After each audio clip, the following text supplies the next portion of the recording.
नमस्कार, बहुत स्वागत है आप सभी का। आप देख रहे हैं न्यूज इंडिया और आपके साथ मैं हूं मनीषा शर्मा। भगवान श्री राम के अपमान पर बांग्लादेश में घमासान छिड़ा है। हजारों हिंदू ढाका की सड़कों पर हैं, विरोध प्रदर्शन कर रहे हैं, आक्रोशित हैं। हिंदुओं का गुस्सा और आक्रोश तब और ज्यादा भड़का जब गैबांधा जिले के अंदर कट्टरपंथियों ने भगवान श्री राम की प्रतिमा निर्माण को जबरन रोक दिया। हिंदुओं का सीधा तौर पर आरोप है कि कट्टरपंथियों ने बुलडोजर से मूर्ति को गिराने की धमकी दी, जिसके बाद निर्माण को रोकना पड़ा। हिंदुओं ने आरोपियों की इस गिरफ्तारी की मांग भी की है, लेकिन 5 दिन बावजूद भी आरोपियों की कोई गिरफ्तारी नहीं हुई है। तो हजारों की संख्या में हिंदू ढाका की सड़कों पर उतर आए हैं, गिरफ्तारी की मांग को लेकर विरोध कर रहे हैं और रहमान सरकार के खिलाफ हल्ला बोल रहे हैं। एक रिपोर्ट।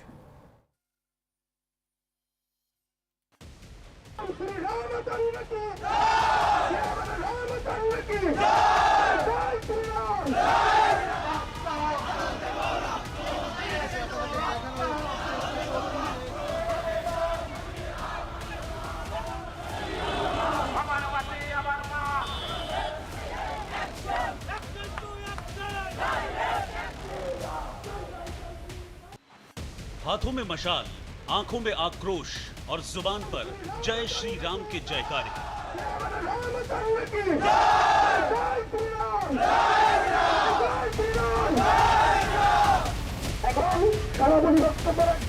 विरोध प्रदर्शन की ये तस्वीरें बांग्लादेश की राजधानी ढाका की हैं, जहां हजारों की संख्या में हिंदू समुदाय के लोग सड़कों पर उतर आए। बांग्लादेशी हिंदुओं का गुस्सा तब भड़का जब गैबांधा जिले के पलाशबाड़ी इलाके में एक मंदिर परियोजना के दौरान भगवान राम की प्रतिमा को कट्टरपंथियों ने अपवित्र कर दिया। भगवान राम की प्रतिमा निर्माण को जबरन रोक दिया। निर्माण कार्य के दौरान कुछ कथित इस्लामिक समूहों ने धमकियां दी। कट्टरपंथियों ने बुलडोजर से मूर्ति को गिराने की धमकी दी। सुरक्षा कारणों से निर्माण अस्थायी रूप से बंद कर दिया गया। इस घटना से बांग्लादेशी हिंदुओं का गुस्सा भड़क उठा। बांग्लादेश के हिंदुओं ने कट्टरपंथियों पर सख्त एक्शन लेने की मांग की। चौतरफा दबाव के बाद केस दर्ज हुआ, लेकिन किसी भी आरोपी की गिरफ्तारी नहीं हुई। हिंदुओं ने आरोप लगाया कि बीएनपी सरकार कट्टरपंथियों पर कार्रवाई नहीं कर रही है। धमकी देने वाले कट्टरपंथी खुलेआम घूम रहे हैं, जिससे आक्रोशित हिंदू समुदाय के लोग ढाका में सड़कों पर उतर आए। हाथों में मशाल लेकर जुलूस निकाला। ढाका में कई जगहों पर प्रदर्शन किया। प्रदर्शनकारियों ने आरोपियों की गिरफ्तारी की मांग करते हुए 72 घंटे का अल्टीमेटम दिया है। मांग पूरी नहीं होने पर हिंदू समुदाय ने विरोध तेज करने की चेतावनी दी है। আমি একজন সনাতনী, আমার ট্যাক্স আপনি নেন না, আমার সমস্ত কিছুর অধিকার আপনার আছে না? তাহলে আপনি যখন নিচে মসজিদ থাকার পরেও রাস্তায় যখন নামাজ পড়েন, তখন আমরা কি কখনো বলেছি যে এই রাস্তায় নামাজ পড়া যাবে না? এই রাস্তাটা তো আমাদেরও, কিন্তু আমরা মানবিকতা দেখাই। আপনাদের মধ্যে কোনো মানবিকতা নাই। আমার মন্দিরে, আমার বাড়িতে আমি কিভাবে আমার রাম দেবতাকে স্থাপন করব, কতটুকু করব, এর কৈফিয়ত নিশ্চয়ই আমি আপনাদেরকে দিব না। আপনি কোথাকার হরিদাস পাল যে আপনাকে এই কৈফিয়ত দিতে হবে? আপনাদের বলতে চাই, এই বাংলাদেশ আমার, আদি বাংলাদেশ আমার। আপনারা যদি বেশি বাড়াবাড়ি করেন, আমরা কিন্তু বিভিন্ন মানবতা, বিভিন্ন বিশ্বের দেশ থেকে সাহায্য চেয়ে আমরা বাংলাদেশ আরেকটি প্রদেশ করব, শুধুমাত্র সনাতনীদের জন্য। बांग्लादेश में हिंदू सबसे बड़े धार्मिक अल्पसंख्यक हैं, जो बांग्लादेश की आबादी का करीब 8% हैं। लेकिन शेख हसीना की सरकार गिरने के बाद से वो कट्टरपंथियों के टारगेट पर हैं। अगस्त 2024 में शेख हसीना सरकार गिरने के बाद से बांग्लादेश में हिंदुओं समेत अल्पसंख्यकों पर 2839 हमले हुए हैं। बांग्लादेश हिंदू बौद्ध ईसाई एकता परिषद के मुताबिक 4 से 20 अगस्त 2024 के बीच 2010 घटनाएं हुई। 2025 में 522 घटनाएं हुई, तो 2026 के पहले 3 महीनों में 133 घटनाएं दर्ज की गई हैं। हिंदू से राम मूर्ति, मेरा मंदिर से मेरा मूर्ति विग्रह बड़ा लंबा करता नहीं देता है। मेरा मंदिर, मेरा बाड़ी, मेरा देवता वाई स्वतः रखता है। मौलवादी संगठन मेरा संप्रदाय रख दे, मेरा राम देवता जी के ऊपर नहीं लंबता है, लंबा नहीं रखता देता है। Because I am a Hindu, he is a Muslim. मौलवादी ऑलवेज मौलवादी प्रेरित करता है हिंदू संप्रदाय पर का। आई एम असहाय, मेरा निरापत्ता नहीं पाता हूँ। बांग्लादेश में कट्टरपंथी हिंदुओं को लगातार निशाना बना रहे हैं, मंदिरों पर हमला कर रहे हैं, मूर्तियों को तोड़ रहे हैं और अब भगवान राम की प्रतिमा निर्माण को जबरन रोके जाने के बाद बांग्लादेश में तनाव बढ़ गया है।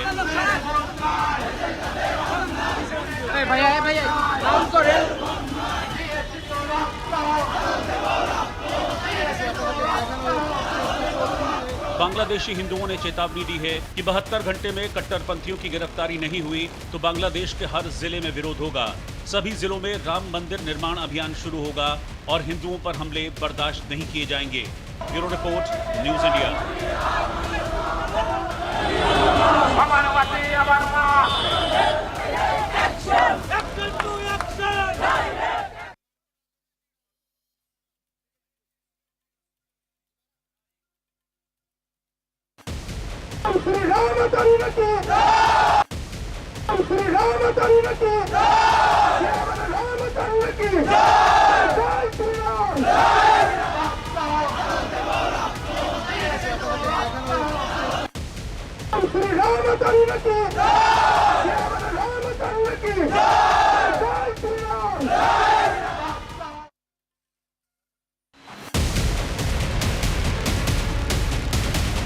ये पार्टी का पैसा है ऐसा बर्बाद ना करके अपना फ्री कूपन में ट्रैवल करे और पार्टी का ग्रास रूट लेवल का वर्कर्स भी ये पैसा का उपयोग हो। टीएमसी की नेता, तृणमूल की नेता एक सुदृढ़ नेता है जो जमीन से उठी, संघर्ष के साथ इसको खड़ा किया। उनका नाम है ममता बनर्जी। तृणमूल का एकदम आखिरी सिचुएशन है, आखिरी सीन है, समाप्ति का कातार पर तृणमूल कांग्रेस खड़ा है। कि आप अगर संविधान के हिसाब से जाएंगे या सुप्रीम कोर्ट के जो जजमेंट है वो साफ इनके खिलाफ जाते हैं।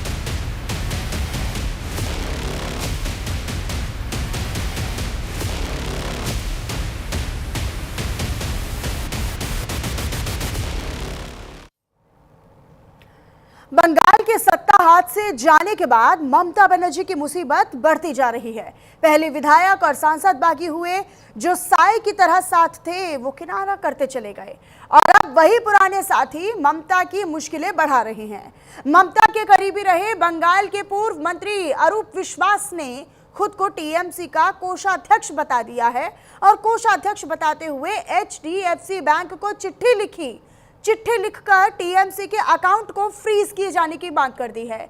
इसके बाद क्या? इसके बाद कुछ बागी विधायकों ने भी फंड के गलत इस्तेमाल की आशंका जाहिर करते हुए टीएमसी के बैंक खातों से लेन देन पर रोक लगाने के लिए बंगाल पुलिस को चिट्ठी लिख डाली, जिसके बाद अब टीएमसी के 3 बैंक अकाउंट्स जिसमें 440 करोड़ रुपए जमा थे उन्हें फ्रीज कर दिया गया है, जिससे ममता गुट के नेता भड़क उठे हैं, आक्रोशित है, नाराज है, सवाल भी उठा रहे हैं। ममता गुट के विधायक कुणाल घोष ने बागी विधायकों पर कटाक्ष किया और कटाक्ष करते हुए साफ शब्दों में कह दिया कि अगर पार्टी फंड और खाते अवैध थे तो बागियों ने उन पैसों को स्वीकार क्यों किया?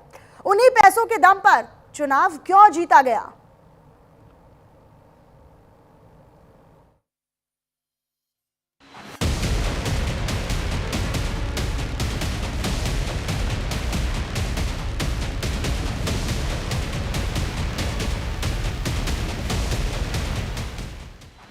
टीएमसी के विधायक बागी हुए, सांसदों ने भी बगावत।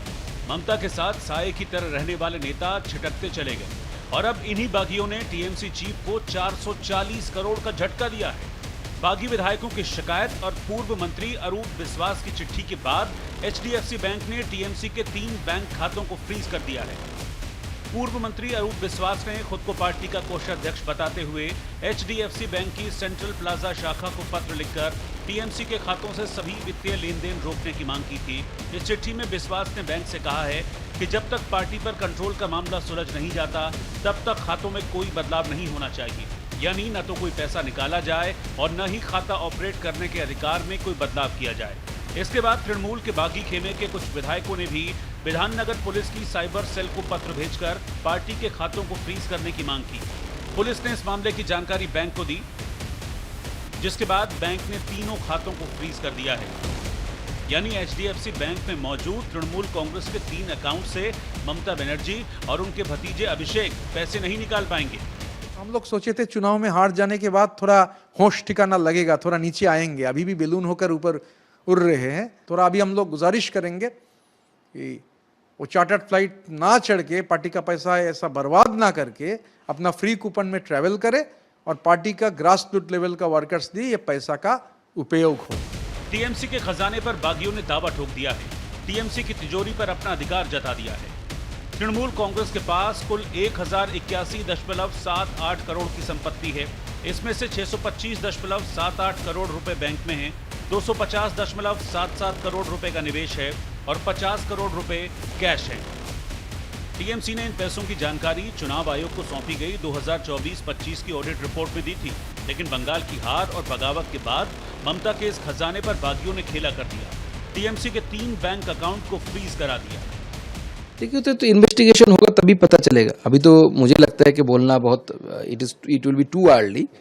अब तृणमूल कांग्रेस की तरफ से ही प्रेयर दिया गया है कि बंद करने के लिए, तो फ्रीज करने के लिए, तो पुलिस इंक्वायरी कर रही है। तो आगे आने वाले समय में इंक्वायरी चलेगा, तब पता चलेगा क्या हो रहा है।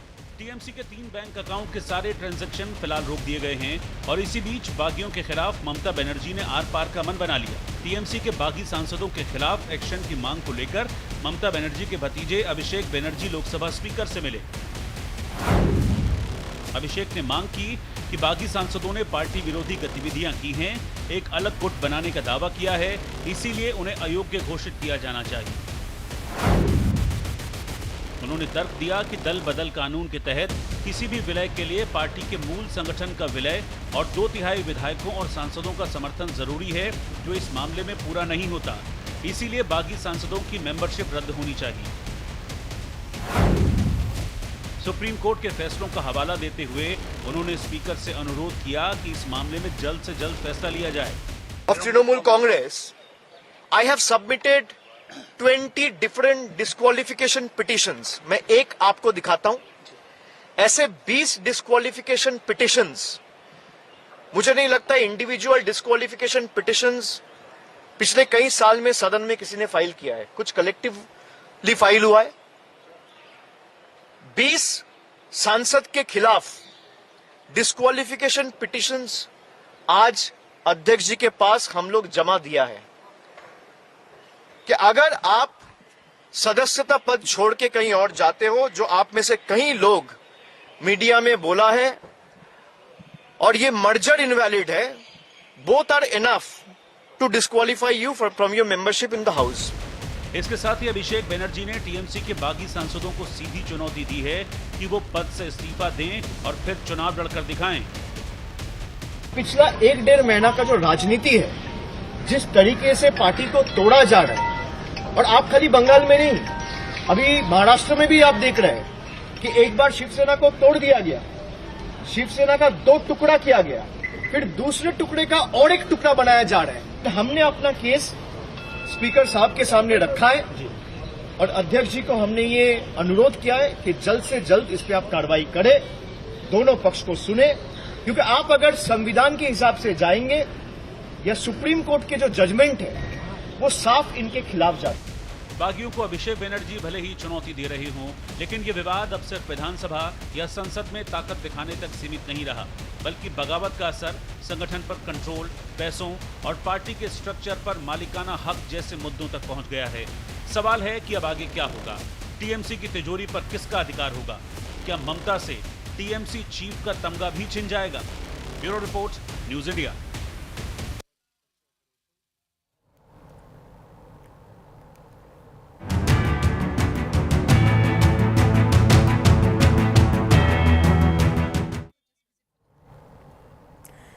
चलिए अब आगे बढ़ते हुए अब बात करेंगे महाराष्ट्र के परभणी में हुए भीषण हादसे की।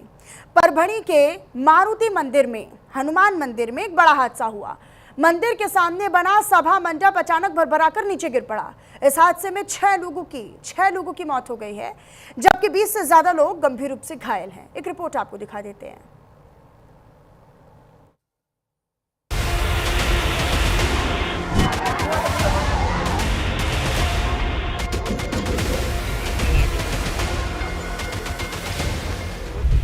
महाराष्ट्र के परभणी में भीषण हादसे की इस तस्वीर ने पूरे देश को झकझोर दिया।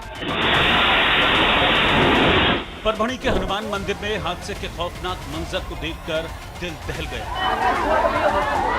सीसीटीवी फुटेज में साफ दिखाई दे रहा है कि भक्त हाथों में प्रसाद लिए बजरंग बली का जयकारा लगाते हुए कतार में खड़े थे। तभी अचानक सभा मंडप की भारी भरकम छत और पिलर ताश के पत्तों की तरह भरभराकर सीधे श्रद्धालुओं पर गिर गए।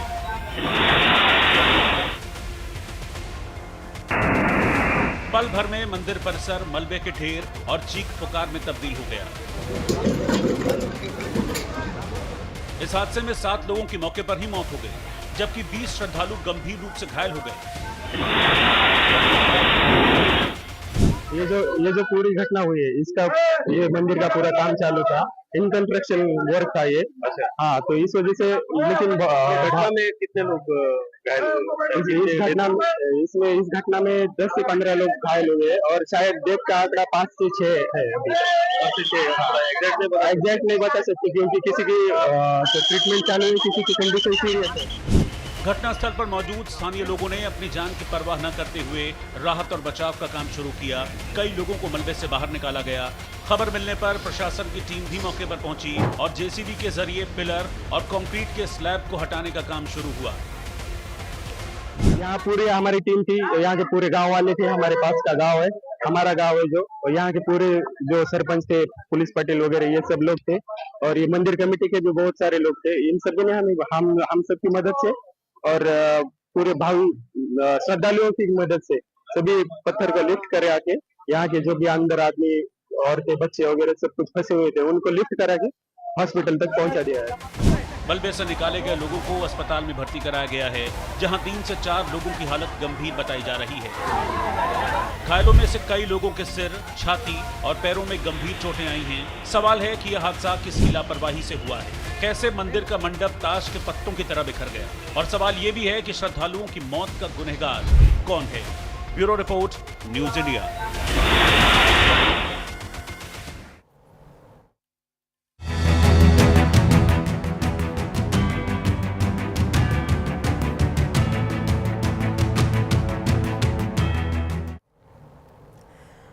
और इजराइल और हिजबुल्लाह के बीच सीजफायर लागू हुए कुछ ही घंटे हुए थे कि दक्षिणी लेबनान में फिर से हमले शुरू हो गए, अटैक शुरू हो गए। इजराइल ने लेबनान में हिजबुल्लाह के ठिकानों पर सीजफायर के बावजूद कई हवाई हमले किए।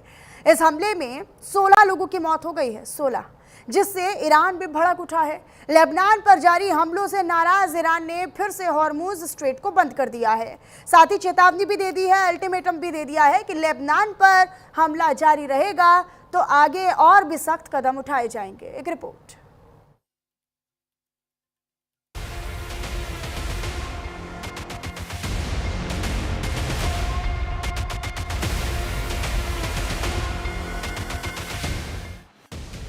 साउथ लेबनान एक बार फिर से धमाकों से दहल उठा।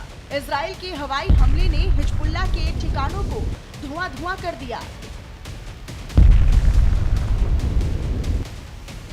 इजरायली युद्धपोतों और ड्रोन ने नबातीय क्षेत्र में भीषण हमले किए। इन हवाई हमलों में कई इमारतें और घर भी पूरी तरह से तबाह हो गए। ये हमला ठीक उस वक्त हुआ जब कुछ ही घंटों पहले इजराइल और हिजबुल्लाह के बीच सीमा पार जारी लड़ाई को रोकने पर सहमति बनी थी। लेकिन सीज फायर के कुछ ही घंटों बाद इजराइल की आर्मी ने लेबनान पर भयंकर हमला कर दिया, जिसमें 16 लोगों की मौत हो गई।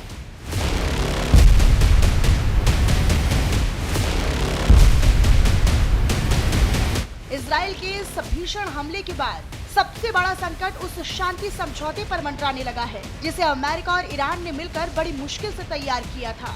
लेकिन जैसे ही इजराइल ने दक्षिणी लेबनान पर तेजी के साथ बमबारी की, तो इस समझौते की बुनियाद हिल गई। लेबनान पर इजरायली हमले से ईरान भड़क उठा। ईरान ने इजरायली हमले को शांति समझौते का उल्लंघन बताया। इसके साथ ही ईरान की सेना ने एक बार फिर से हॉर्मुज बंद करने का ऐलान किया। ईरान की सेना ने कहा, जब तक लेबनान पर हमले होने बंद नहीं होंगे, तब तक हॉर्मुज बंद रहेगा। ईरान ने इसे पहला कदम बताते हुए चेतावनी भी दी है कि अगर इसका उल्लंघन जारी रहा तो और भी कदम उठाए जाएंगे। ईरान ने भी साफ कर दिया है कि अगर इजराइल हमला करता रहा तो जंग की आग फिर से भड़केगी। मिडिल ईस्ट में दुनिया फिर तबाही की तस्वीर देखेगी। ईरान की विदेश मंत्रालय ने कहा कि हमने अपने वादों का पालन किया है और अमेरिका की ये जिम्मेदारी है कि वह इजराइल को लेबनान पर हमले रोकने के लिए मजबूर करे। स्विट्जरलैंड में हम अमेरिका से उन वादों को लागू करने की मांग करेंगे और ये जानेंगे कि वह उन्हें कैसे पूरा करने का इरादा रखते हैं। अगर दूसरी पार्टी के कुछ वादे लागू नहीं किए गए तो समझौता मुश्किल में पड़ जाएगा। ईरान ने भी साफ संकेत दे दिया है कि लेबनान पर जारी हमलों के जवाब में वह इजराइल पर सीधे हमलों का विकल्प भी चुन सकता है। सवाल है कि क्या जंग की आग फिर से भड़कने वाली है? क्या अब इजराइल और ईरान के बीच सीधी जंग होने वाली है? Bureau report, news India. और चलिए फिलहाल इसी स्पेशल रिपोर्ट के साथ इस बुलेटिन में इतना ही। नमस्कार।